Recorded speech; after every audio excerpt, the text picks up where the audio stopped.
In this episode of the ICIMS Fireside Chat series, I have on Torin Ellis, a passionate advocate for AI and responsible AI. So we're going to dig into really understanding where should the human be, where should AI be, and how do you make sure that your process is inclusive, including those with disabilities.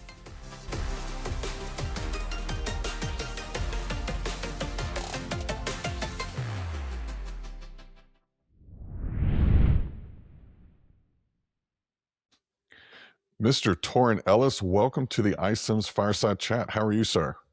You can absolutely put me in the good category. I want to thank you and the team for allowing me and for trusting my voice.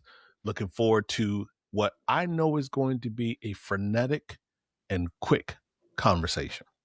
Yes, about something that, we're not talking enough about, which is AI. But we have a pretty different I guess a different spin and a different angle that we want to talk about, and it gets into governance, bias, and ethics. So why don't we just dive right in with the first question? You down? Absolutely. All right. So I know you are neck deep in all of this, and you have been for a while. Very passionate voice out there, and that's why we wanted to have you on. But from your perspective, looking at the process, what kinds of human decisions should AI be replacing, augmenting, or accelerating, and why? If it's okay with you, I want to start with just the definition of being a founder and the organization that we're building, and then Go answer for your it. question. Torin Ellis, founder of Noma, spelled Ngoma. We are providing an additional trust layer to AI data systems and tools. And we do that by centering the contextual, lived, and vocal experience of persons that identify as having a disability. To your Okay. question, Trent, the reason why I think it's important that we do consider some of the places where AI is replacing humans is it's around repetition and not judgment. Mm. When I say repetition, I'm talking administrative tasks, I'm talking scheduling, things that are really mundane, if you will, but that they don't cause harm. So if there's safety considerations, if there's Mhm. access considerations, if it's around a person securing healthcare or employment, I don't believe that AI should replace humans. So I'm looking at repetition and not judgment. I'm also looking at AI extending that contextual link that I mentioned a moment ago. And I'll give you an incredible example. Okay. We have an HR tech organization that right now is in litigation because their system told a candidate that they needed to exhibit better listening skills. The Mm. candidate is deaf. And so Mm. without that context, the system doesn't know how to operate. So contextually, I think that AI should augment and extend the ability of humans. And then the last place that I think that AI should maybe replace humans is in the areas where let me say it in a different way. Let me go with AI should not replace humans where we can't really illustrate the dimension or a layer that is missing. If you and I are in a conversation and we cannot adequately speak to what data point or what data signal is missing from this output, from this process, then I Mhm. don't believe that we should be placing AI in place of humans. So I've had the benefit of doing a couple of AI workshops over the last 2 weeks, been traveling a lot, some clients, some with prospects. And one of the things that I've been kind of working on site with is just starting with the journey map and going, okay, your normal TA process, application, recruiter screening, like, just kind of the big high level buckets. And then going in and circling and going, what is uniquely human? Like, perfect, easy example. I am one of the biggest advocates of responsible AI in TA. However, if I were still a practitioner over my cold, dead body, would I have AI extending an offer? That's a human interaction. I want the human there, right? So, I mean, what advice do you give for someone that's like, all right, now how do I determine what should be human and what should be AI? Yeah, so actually, I want to add another phrase to the human in the loop. I want to also Hmm. consider human on the loop. And in some ways, Hmm. Trent, if we continue to lean on human in the loop, and that's where we put the period, then Hmm. it sort of incentivizes us to remain the same. You know, that old Hmm. phrase of we've always done it this way. But Okay. what you are describing is a human on the loop. And I'm not saying that this is what you are um, landing on, but just allow me to paint this picture. We can automate every single part of the process. But what you're saying is at the very end, when that offer is to be extended, a human needs to be on that particular loop. And then we can start it all over again with the next candidate. And I thoroughly agree with you 100%. And I just suggest that organizations, if you can't clearly articulate how decisions were being made to replace humans, if you can't clearly articulate who was a part of that decision making process, if you Hmm. can't speak to provenance of the structure or that process, if you can't talk about the harm that was created by a decision being made or not being made, and then the ramification of that harm, then I believe that it's probably one of those processes where you need to leave a person there until you can adequately answer some and or all of those questions. Right. And let me be clear, there are multiple stages in the Absolutely. TA that I think that the human should be driving it. But you kind of lead into the next question that I wanted to dig into. So, ICIMS has got our responsible AI framework. And if you're listening to this and you're like, what the heck is that? Don't worry. We'll drop a link to that video where our chief product officer goes through our standards. So go and check that out. It's a great framework.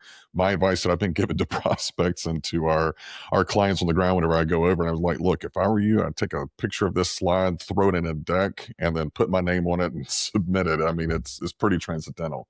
But in this intersection, like how have you seen legal, privacy, security, and TA teams shape a more responsible and useful AI? Like what are some of the best practices you've seen? Well, first of all, I think best practice is to have all that you just said included in the process. And when I Mm, mean process, that's at the very, very beginning when we are exploring what types of solutions or a particular vendor that we're going to be using. I do not feel like it's fair for any one department or engineers, if you will, to make those decisions mhm, alone. And so I think that legal and compliance should absolutely be a part of the consideration, very much so upstream before decisions and solutions are deployed downstream. I mhm, think that it's very, very, very important that we have security teams that are a part of it because they are always and accustomed to evaluating risk and threat, if you will. And so, in mhm, addition to legal compliance and security, I think the last and the missing piece is the people.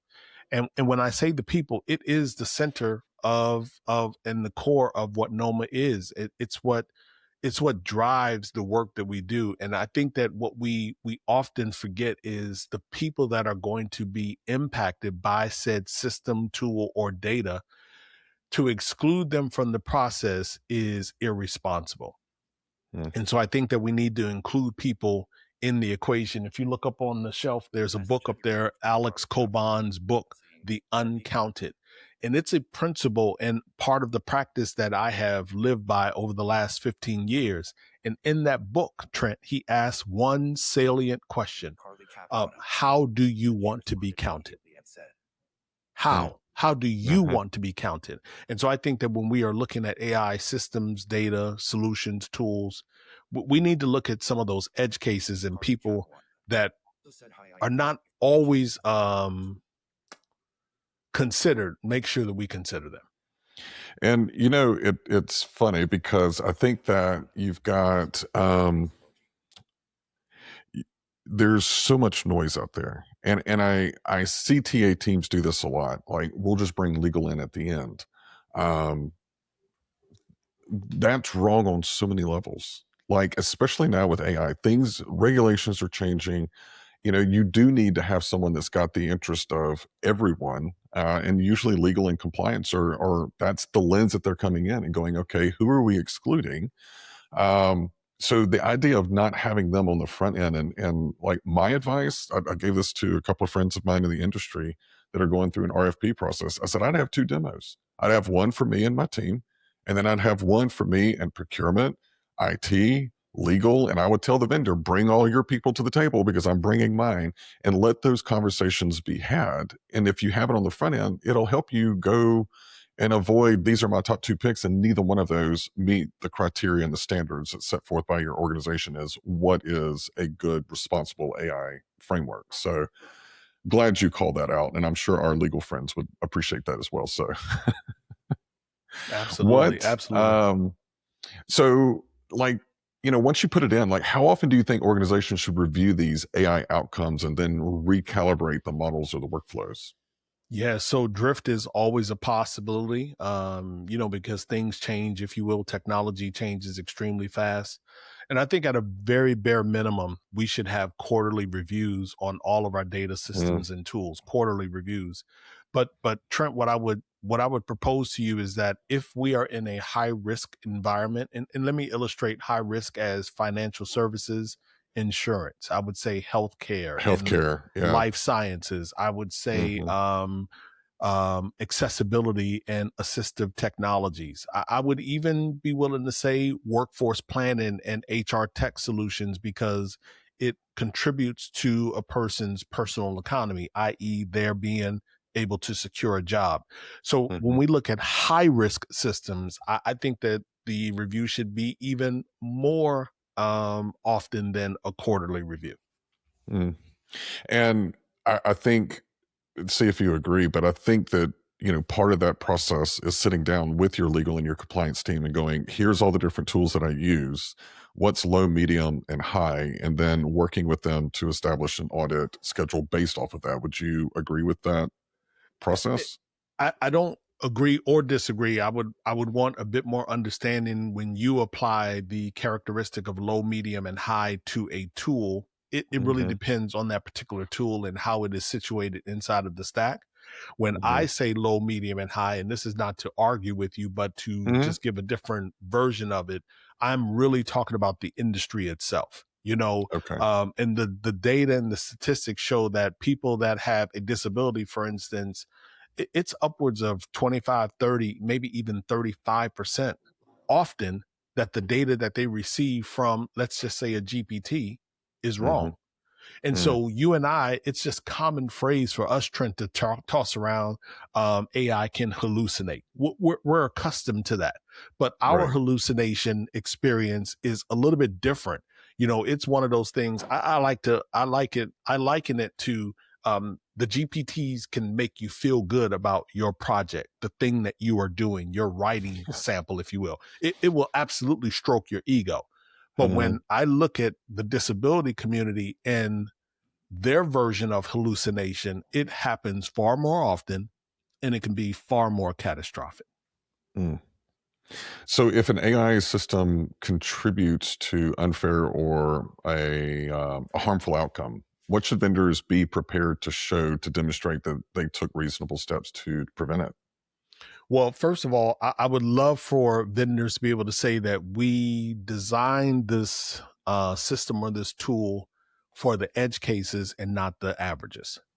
Okay. I don't think that you have a disability, Trent. Just going off of our friendship relationship, I don't believe that you have a disability. I don't believe that I have one. Hmm. And so normally what's being designed, whether it be the voice system on our mobile devices or the GPTs that we are using on systems or some of the other technologies, the Aura Ring that I have on, typically these tools and systems have been developed for normal, able bodied, average individuals. And what I'm suggesting, first and foremost, in your question, is that vendors need to be able to say, no, these are the considerations that we brought in that were edge cases. We brought Hmm. in the neurodivergent consideration. We brought in a physical disability or a visual impairment or one of the other six or seven that are covered under ADA and some of the European laws. So that's the Hmm. first thing that I would want to see them do, to be able to say that we did consider some of the edge cases. And this is what we did in that particular process. We also identified that there could be some risks in our solution or our tool. There could be some data that may be missing. There could be an outcome that may possibly surface in the future. I'd love for vendors to be able to be honest about, here's where our thing, if you will, falls short. And I really believe that the marketplace, rather than penalize them, Trent, I think that the marketplace will appreciate their integrity and their transparency, that they are not a silver bullet, that their solution can't do every single thing under the sun. And so as a vendor, if you can talk about what you've done to design and develop your system before deployment, and what are some of the edge cases that were considered left out of the equation, how your system or tool may drift, and what you are doing to recalibrate that, that is where I think vendors will win. And I don't think that enough vendors today are doing that. Very well put, sir. Well, where could someone connect and maybe, they've got some questions about some of the topics that we talked about today. What's the best way for them to find and connect with you? Well, the first thing that I would say is very similar to you and the ICIMS legal team. We too have developed a framework, and you can get that framework at Noma, NGOMA.io. Again, NGOMA.io. The Noma Trust Index is phenomenal. Anyone can download it. It's free. You don't have to give up an email address or anything. I want you to be able to test your system to see whether or not you feel like it is moving in a direction that is protecting all individuals, or possibly in a category of causing a bit of harm. You want to learn more about what we are doing? Again, it's Noma, NGOMA.io. And as for me, I'm all across social media at Torin Ellis. And that's Torin, no two R's, because there can only be one Torin. Only one. Only one. Only Thank one. you, man. Well, it's so good. I always learn something whenever I get a chance to speak with you. And I love the passion behind this, and appreciate you for taking some time to educate our viewers. Thank you, brother. I appreciate you too. All right.